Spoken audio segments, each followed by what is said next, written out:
Hey guys, wanna know how to disable auto pickup in PUBG Mobile? Well, don't worry, in this video I'm going to give you an easy explanation guide on how to do it. It's super simple, so let's get straight to it.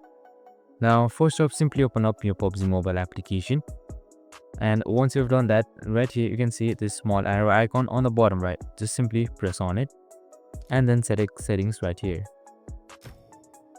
Now once you've done that, right here you can see pickup. Just simply select pickup, that is located on the right side of the tab. And once you've selected pickup, on the first line you should see auto pickup. So since we have to disable it, just simply select disable right here. Now you can also disable auto pickup in Metro Royale, so it's your choice. So I'll just select disable by default, and that's it. Super simple and easy. I hope this video helped. If it did, make sure to like, subscribe and tune in with us for more of these videos. See you in the next one.